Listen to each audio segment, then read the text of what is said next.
You don't want that smoke. Your lungs begin to fill up with poison till you choke. Feelings getting real, health ill till you fold. Following suit, all we know is what we're told. You don't want that smoke, nah, you don't want that.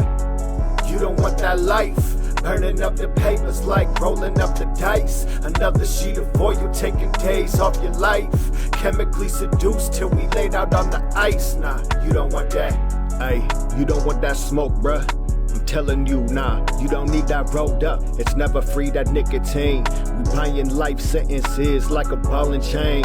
Do you know what the difference is, or what addiction is? Hand them out, twitching, got them smoking out the vision system, kicking to this rhythm, burning with division while we learning from decisions, from Burnside to division. Got them learning about decisions. Was 11 when I started smoking ports with my brother. Year later, I started smoking weed with my mother. 15, I was trying methamphetamines. 21, it was opiates. That's 1, 2, 3 for the smoke till I choke, cause I'ma die young anyways, in the haze, popping every pill that done caught my gaze. Tripping off that acid had me feeling every type of way. I put the drugs down, but it's the nicotine here to stay. You don't want that smoke.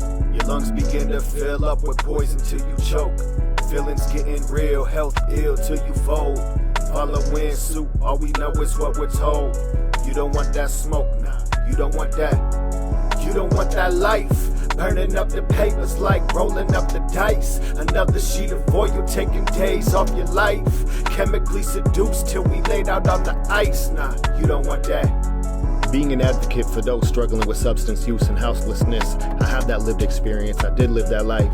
And I've been able to navigate those struggles from harm reduction to abstinence-based recovery. And the streets are different than it was 6 years ago. Over 100,000 people die every year from fentanyl and opioid-related overdose.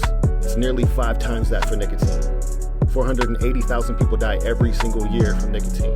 I think we need to continue to have these conversations and educate each other, being an example to the youth today with peer-led services and centers, helping with more low-barrier services, resources, and opportunities, helping with options and alternatives, because we're continuing to deal with this fentanyl crisis. And by no means do I bring shame or judgment on this topic. I do speak with love, concern, and compassion. And for the big tobacco industry, we need to stay mindful and intentional about addressing the harms of nicotine, because if you want to talk about reducing harm, it may not be as visible like displacing people on the streets or in the system, but it sure is killing them.